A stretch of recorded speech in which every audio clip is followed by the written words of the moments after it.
Okay, so as this is warming up, all the things that we talked about with the sympathetic nervous system or division, now we have to think about from a different direction. Just the opposite, but just think about it a little bit differently. Okay, we know that the biggest majority of the nerves that innervate are found cranial, so now you have to think cranial nerves. But what's the number one nerve that you actually really have to focus on? The vagus nerve, yeah. Yeah, you totally have to focus on that one. So autonomic nuclei, we're just talking about a collection of nerve cell bodies, or neuron cell bodies, and where they're contained, and their segments that go out. So am I going to put a lot of time and energy into this? No, because you should already know this.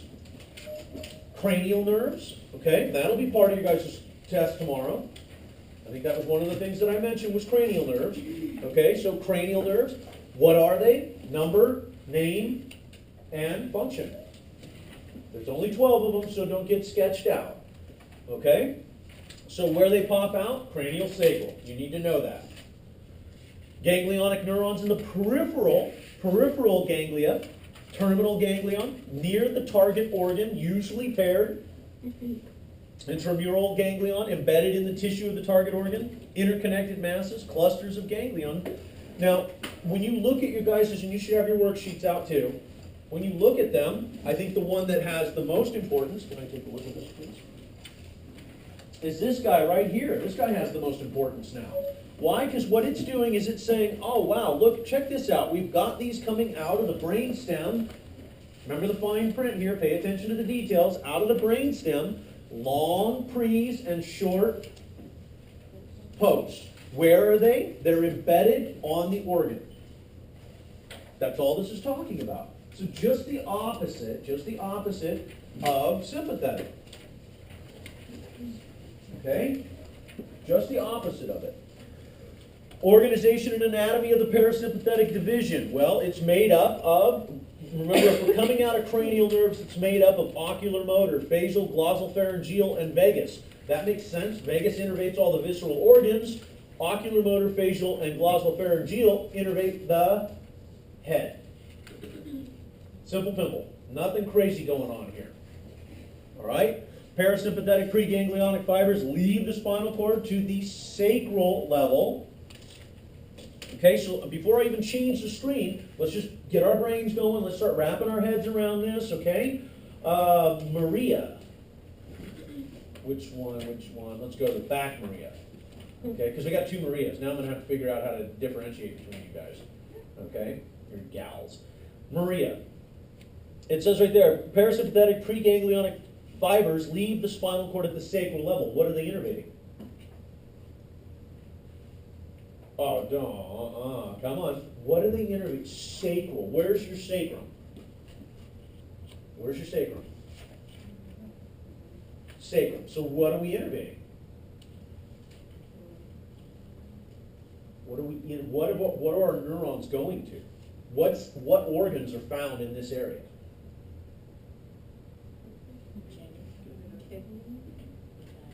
Kidneys, vagina, bladder, reproductive organs. We're dually innervated, so does parasympathetic and sympathetic both go to those areas? They do. But yes, sacral region, remember sacrum, that's telling us where we're at. We pop out. I know it's a little early to get you guys started. It's okay. I'm gonna pick on everybody. Every single person's gonna get their day in court today. Okay? And the fines are horrific. All right. Right. Everybody stare at her. Just make it worse. Okay, so when we talk about, this is why it was so important to understand the different areas of the body via skeletal. Because don't we use the bones as landmarks for where we're coming out? Thoracolumbar, cranial, sacral. Yeah, we use them as landmarks. So this is where we're popping out. And the organs in that area are the organs that we're innervating. Okay, another reason why I did that concept map with you, so you know what organs and what happens and what area. We are the organism. We have all our organ systems. You guys remember that? Does that make sense? We're going backwards now. From organ systems, we go to organs. From organs, we go to tissues. From tissues we go to cells. Yeah, there's nothing new here. We're still using the same information we got from 241. We're just using it a little bit better now. So let's blast through some of these. Sacral defines where it's coming out. Make sure you note the organs that are in the sacral region. Controls visceral structures in the head. Ciliary, we're talking about eyes. Okay, submandibular. Sub means below. What are we talking about there? Below the what? The mandible. Fantastic. All right, short post-ganglionic fibers continue to their peripheral targets. Vagus nerve, we know everything about this. There's nothing new that we can learn right now about the vagus nerve. We do know that it's actually being used in the parasympathetic nervous system, and it innervates visceral organs, and that's what they're saying. It provides 75% of all parasympathetic outflow branches, okay, to everything, but it does work with the sympathetic nervous or division. Sacral segment, pelvic nerves. Really all I have to say about that, right? Pelvic nerve. Now, when I say sacrum and coccyx, those are the bones. They still tell us where we're at. But if I say pelvic, Maria, actually, give me a heads up on this one. If I would have said pelvic, would have you nailed it? Instead of sacral? Yeah. So change the words if you need to. Sacrum is found in the pelvic region. That makes sense. A little bit easier to digest. Okay, this is where we're popping out. Notice what we're innervating. Salivary glands. We're talking about food. Okay? It does innervate lacrimal glands, but it's not like you guys actually cry over your food. Or do you cry over your food? Are you like, this is the greatest macaroni and cheese ever? Maybe. Maybe you do. I don't know. Okay, so heart, lungs, salivary glands, eyes, lacrimal glands. We're talking about tears. We pop down below. Bam! Look at all this noise. Okay? Reproductive organs, kidneys. Notice that our friend, the adrenal medulla, is not touched. Right there. It is not touched. That means parasympathetic has nothing to do with the adrenal medulla because it secretes epinephrine. We don't, I mean, even though we do get excited about eating, which people do, every single one of you has your comfort food. You know what what I'm talking about. You have that one food that does it for you. Like if you're having a bad day, you will go straight to that food. Me, it's all about Mexican food. If I'm having a bad day, I go straight tortillas. Oh, Mexican food, it's done.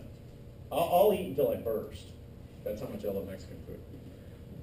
Parasympathetic activation centers on relaxation, food processing, energy absorption, localized effects. Last a few seconds at most. A few seconds at most, which means it's not going into the bloodstream. It's done.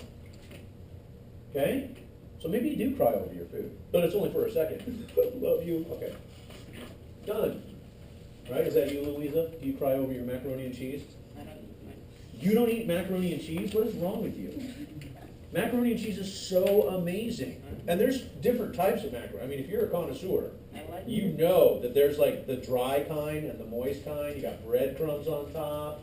Ooh, yeah, macaroni and cheese. My newest thing is actually taking diced tomatoes and mixing into it. Ooh, so good. Major effects of parasympathetic division: constriction of pupils, secretion of digestive glands. So again, is this something you guys don't know? What is the opposite of sympathetic? There we go.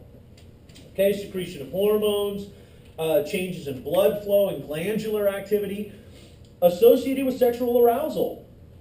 Okay, but so is the sympathetic. They work together. Now it says it's associated with it, which means it does one thing and the sympathetic does the other. But they're both excitatory. All right, increase in smooth muscle activity. This is actually called peristalsis, and we'll learn more about it in the digestive system. Peristalsis, which is the rhythmic movement of our digestive tract. You know, when you eat something, you hear it go, bleh. Yeah, it's actually moving. The muscles are actually moving the food along. It's called peristalsis. Okay, major effects of the parasympathetic division: stimulation and coordination of defecation.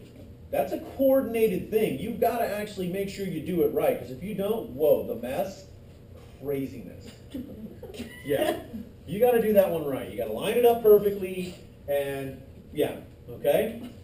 Contraction of urinary bladder during urination. Constriction of respiratory passageways. Do we need to breathe heavily when we're pooping? No. How about when we're sitting on the couch eating? No. Okay? Now, if it's a box of chocolates, it's really, really good. You might hyperventilate a little bit, but no.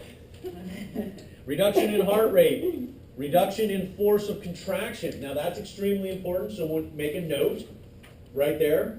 Reduction in force of contraction.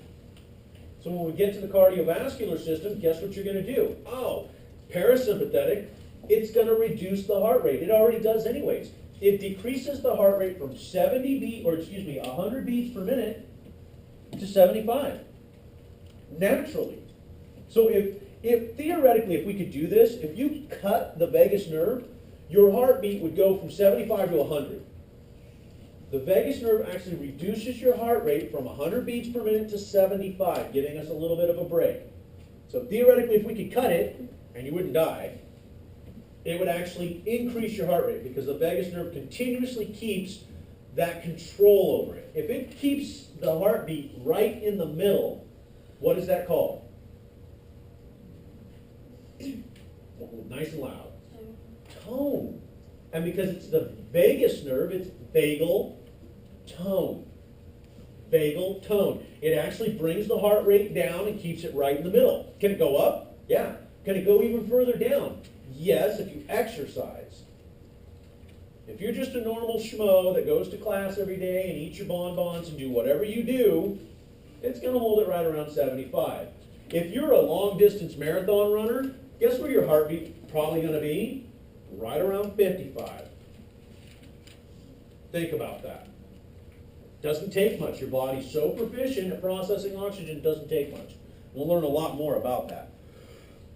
Neuromuscular and neuroglandular junctions, okay, all release acetylcholine. So pull your second sheet out, the autonomic sheet. Who has it? Kerpow, there you go, this one. Okay, and what does it say? Wow, parasympathetic, lightly myelinated pre, non-myelinated post, ACH and ACH. ACH and ACH. Rockabilly. Okay? Membrane receptors, responses, nicotinic receptors. Nicotinic receptors. Okay, so let me elaborate on this. They're named after the chemical that they resemble that can actually have the same effect on us. So, on the surface of ganglionic cells, sympathetic and parasympathetic exposure to ACH causes excitation of ganglionic neurons or muscle fibers. Nicotinic receptors are excitation. Let me say that one more time. Nicotinic receptors are excitation. Membrane receptors and response, we're talking about parasympathetic. Nicotinic. So what do you think the chemical is that has the same effect? Nicotine. Nicotine. Once again? That's. Muscarinic receptors at cholinergic muscular or neuromuscular or neuroglandular junctions, parasympathetic. Okay, a few cholinergic junctions in the sympathetic. G protein, what does that represent?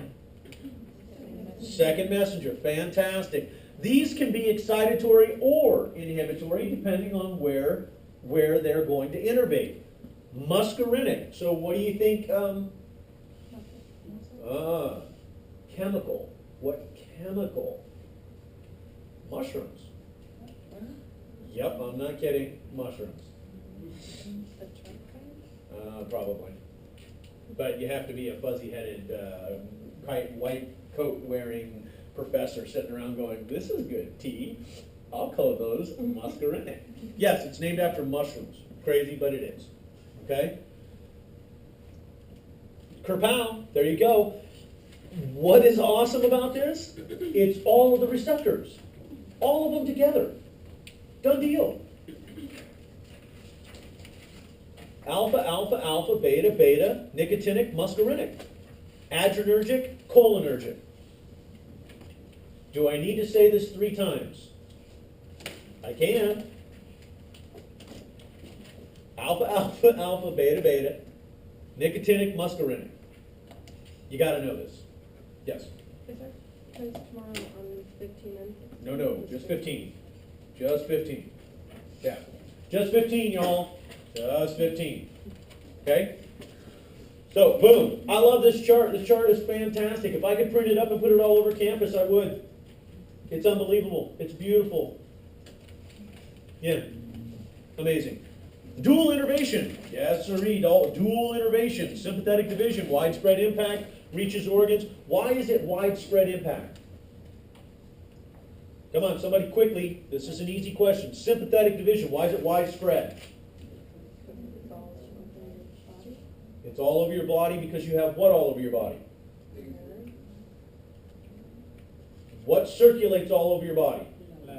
Thank you. Bloodstream. Bloodstream. Bloodstream. Reaches organs and tissues throughout the body because of the bloodstream. What is the name of the misplaced neurons that dump chemicals right into the bloodstream? Adrenal medulla. Fantastic.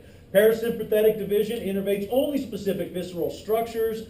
Now here we go. Sympathetic and parasympathetic divisions, most vital organs receive instructions from both. Most vital organs receive it from both. 2 divisions commonly have the opposite effect. Inhibitory or excitatory.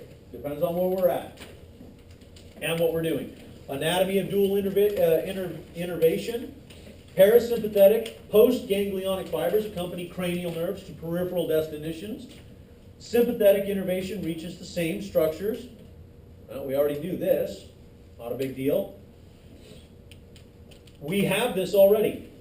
You guys already have this. So which is better? This one or that one? Don't get me wrong. I like these books for some of the stuff they do. But really, that image is horrible. That is a beautiful thing. Okay? So, same image. If you're wondering what that is, it's the image that you've already been given and you've been working on. There you go. Where they innervate, where they come out, it's all done for you. Again, these charts are phenomenal. You print these charts off and you use them as flashcards to test your partners, you're solid. There we go again. Now let me back up real quick. This is starting off with structural comparison. This is actually functional comparison. Eyes, lacrimal glands, skin, sweat glands, erector pili. So what do you think's going on here? Well, yeah, the eyes, the lacrimal gland. But notice skin. Does it say it does anything in parasympathetic? No, not at all. Okay, so this is basically running down every single thing that they do together. Every single thing that they do together. Okay?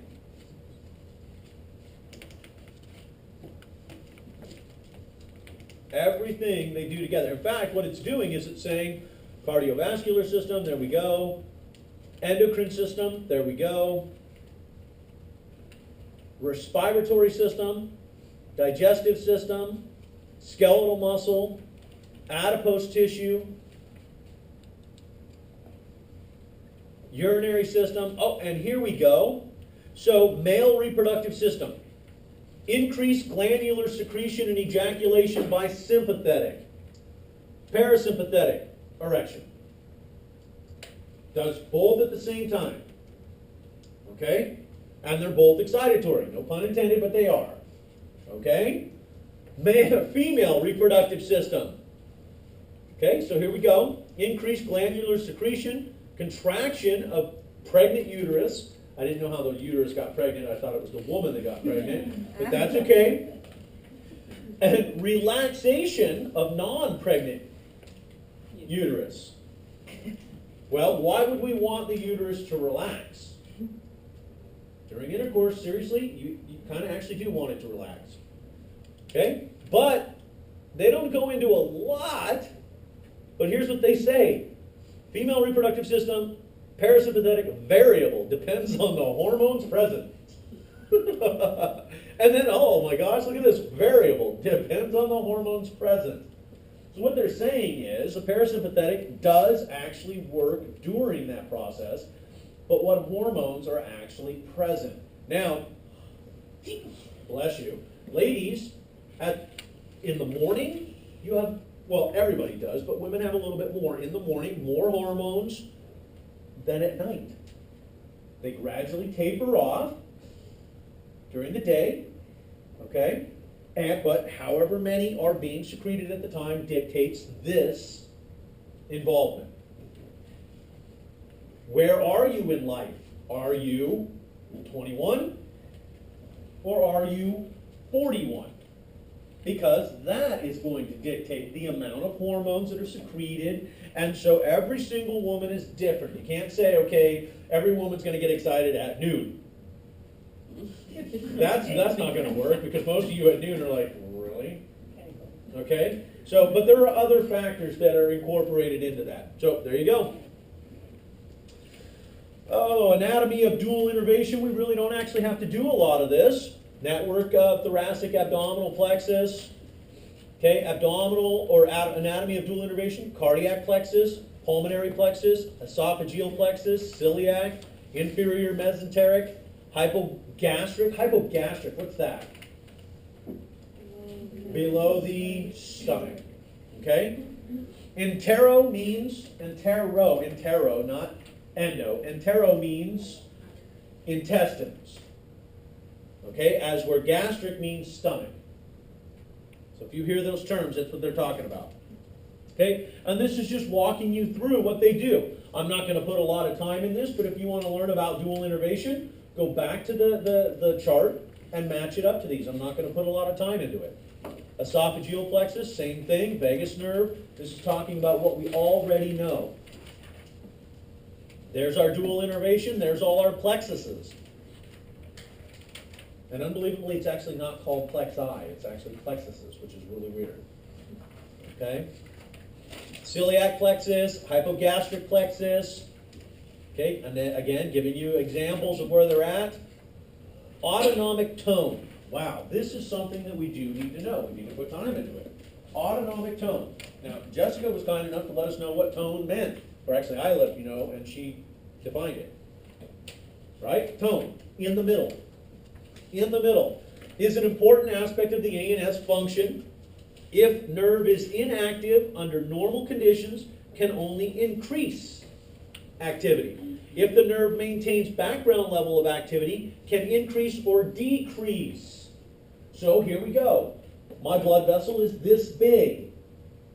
I'm holding tone to my blood vessel. Can I go bigger? Yes, I can. Can I go smaller? Yes, I can. By holding tone, it gives us the option of going both directions. That is the purpose of tone.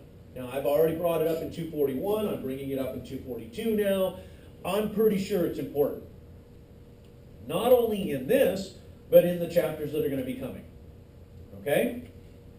Autonomic tone, well, maintaining resting levels of spontaneous activity. Background level of activation determines autonomic tone.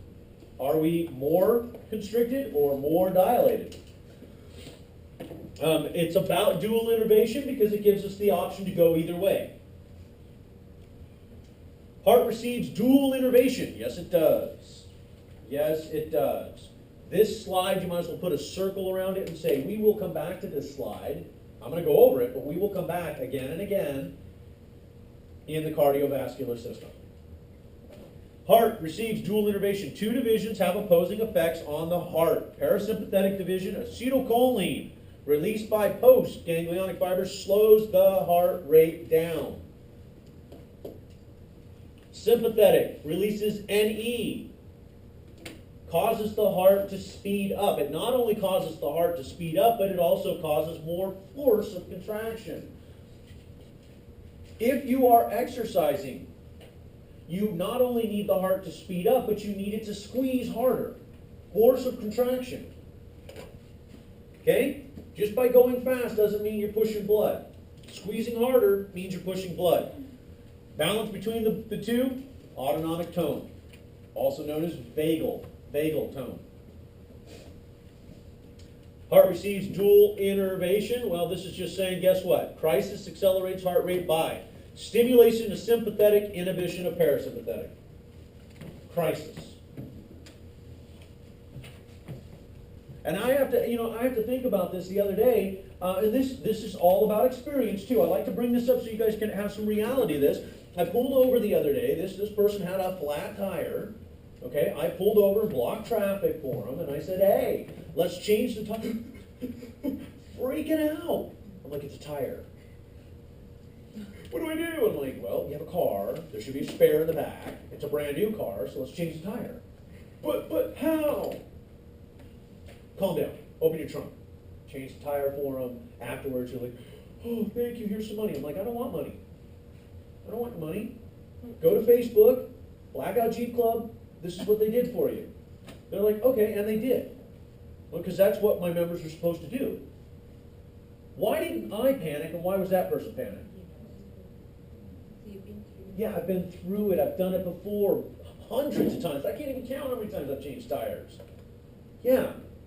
So in this case, am I going to stimulate my heart rate in that situation? No. Crisis just means, what life experience are you actually having a crisis with? Have you experienced it before? Okay? So that's what it means. It's not everybody, and it varies. Okay? It varies with every single person. Autonomic tone. Well, here we go. Blood vessels can be dilated or constricted. We know that epinephrine causes your blood vessels to constrict. So, sympathetic post-ganglionic fibers release NE, innervate smooth muscle cell walls of the peripheral vessels. Okay? Blood vessels can constrict, blood flow is reduced. Blood vessels dilate, blood flow is increased. Oh, let's see here. Rate of NE release decreases. Sympathetic cholinergic fibers are stimulated. Smooth muscle relaxes. That's dilation. Vessels dilate and blood flow increases. NE release decreases.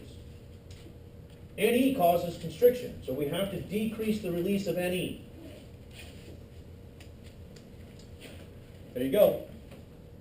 Compare and contrast between somatic and autonomic. Compare and contrast between somatic and autonomic. And unbelievably, this will be the first time I'm saying this to you, there will, on Chapter 16's test, be a compare and contrast. Not 15, 16, which we don't even know what it's going to be yet.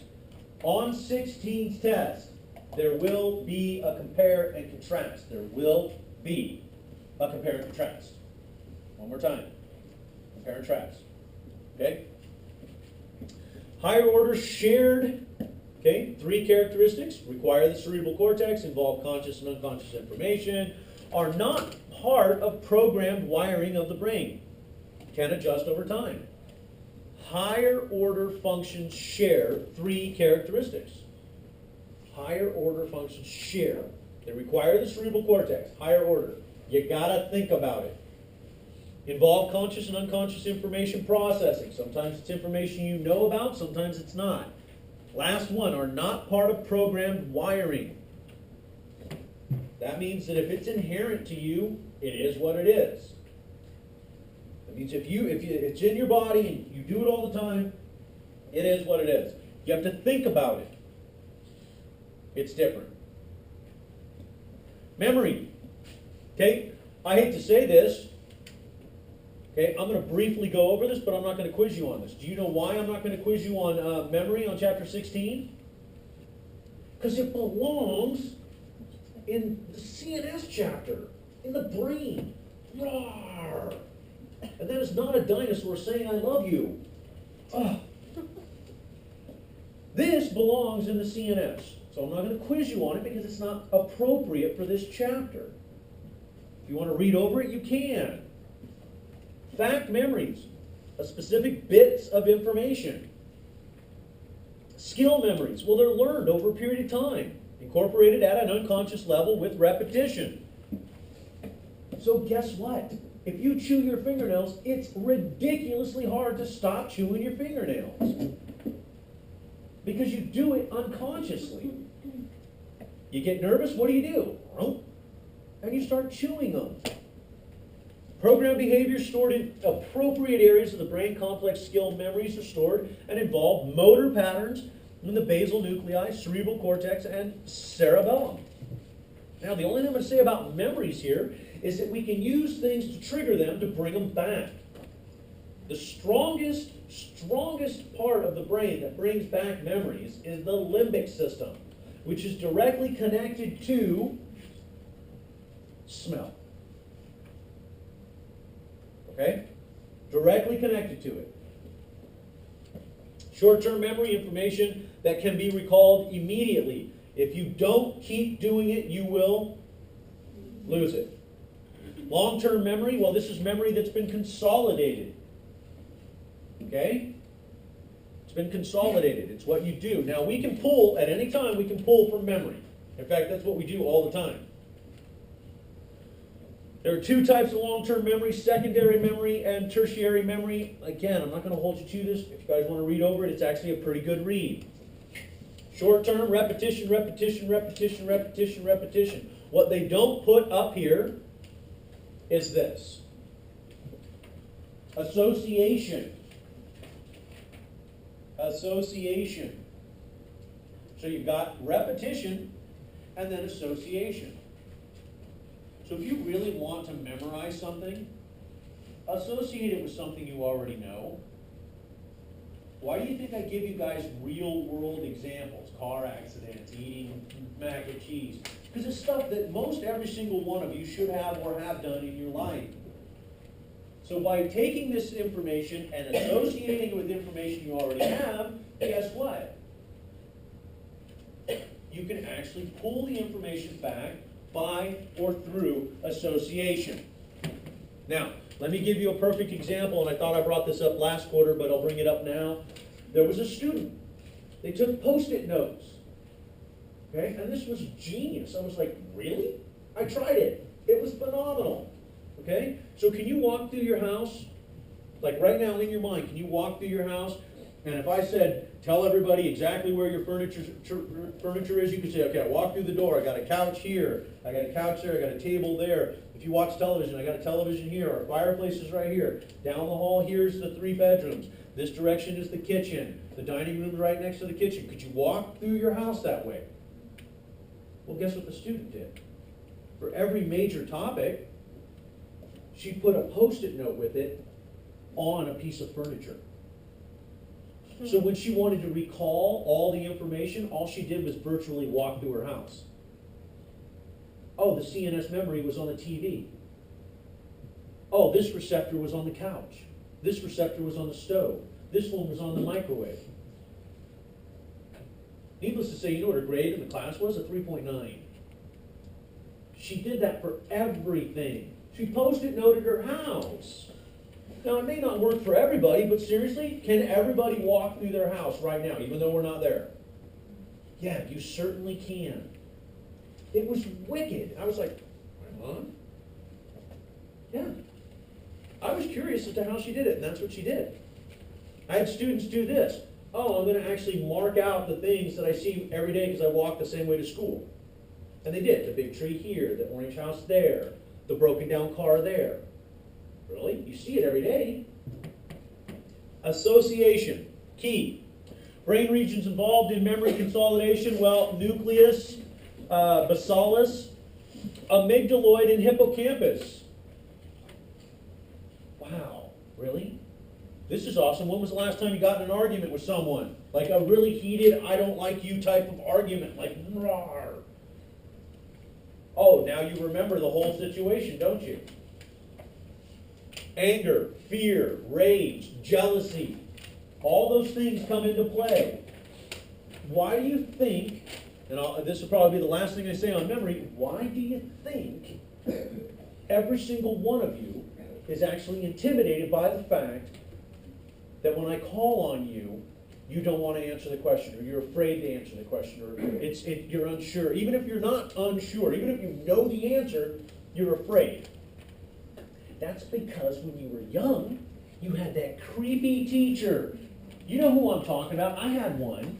She sounded like, what's her name, from the Monsters, Inc. Wazowski. You didn't turn in your paperwork. What'd she do to me? Philip, get to the front of the class. I stood up there. Well, she would not let me leave. I was sweating. I was almost in tears. Answer the question. It was history. I hate history. Would not leave me alone. And every single time she'd have me go to the front of the class. Even if I knew the answer, I was so scared I'd be like, I don't know. I would freak out. That was a traumatic event in my life, run through the amygdaloid body and the hippocampus. Why do you think I can remember it so well? Because it was traumatic. It will take forever, and I've been out of school for a long time, for me to ever get rid of that. In fact, I probably never will. Why do you think if I see you guys struggling a little bit, I'll say, okay, anybody else? Because I don't want you to feel like that. I want a little bit so you remember the information, but not enough for you to hate it. And I can see when you're struggling. I really can. And I move on, like, oh, okay, you answer it, or anybody answer it. Because I don't ever want you to feel like that. But just a little bit, that borderline, just a little bit of that stress, what does it do for you? Helps you remember it. Helps you remember it. Okay, and that's all part of memory, learning. Amygdaloid body, well, essential to memory consolidation. Okay? Nucleus basalis plays an uncertain role, so guess what? This is just CYA. That's all this is. Okay? Because if they don't know what it does, they're going to put that up there. Uncertain role. But notice they drop right down and say hippocampus, amygdaloid body, and cortical. But they say damage changes emotional state, memory, and intellectual function. You think it's part of memory. Of course, if it's damaged, you're going to have problems with those things. Cerebral cortex, well, we know this. It stores memories, but it also pulls off of the memories. They're called association areas. Look at this, guys. Recall. Conscious motor and sensory memories refer to association areas. If it's the first time you've ever done it, you can't pull off of an association area. You just store it. So you know those butterflies you get? Does everybody know that feeling when you get those butterflies, kind of euphoric, like, oh my gosh? That's because you don't have any memories to pull off of it. It's like the first time you ever did it, and it's the greatest thing since sliced bread. You're like, oh. Like, I've never been up to the suspension bridge in Canada. I went up there and I walked across it the first time. I was in heaven. I was like, this is so amazing. Because it's so flippin' high off the ground. It was beautiful. I didn't have a memory to pull from. So it was new. It was like my body was saying, wow, this is beautiful. Well, guess what? There you go. A specific neuron may be activated by a combination of sensory stimuli associated with a particular information or individual. So it's something that's storing a memory with chemicals, and when you associate to it, guess what it does? It releases the chemicals and the memory comes out. Visual association area, auditory association area, speech centers, frontal lobes, related information stored in other locations. If storage area is damaged, memory will be lost or incomplete. We store it everywhere. We draw from it continuously. Let's do this for a second. Where is the visual association area found on your brain? Right here. Where is the auditory association area found? Right here. Where is the speech centers? There are two of them. Right here and right here.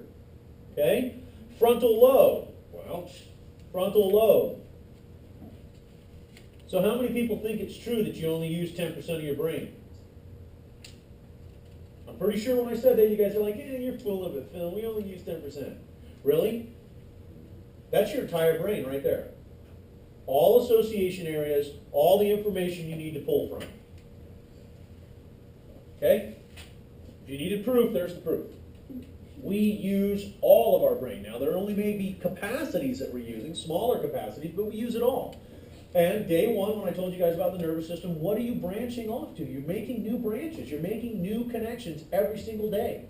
Ways to figure out around things, how to learn things. Okay, cellular mechanisms of memory formation.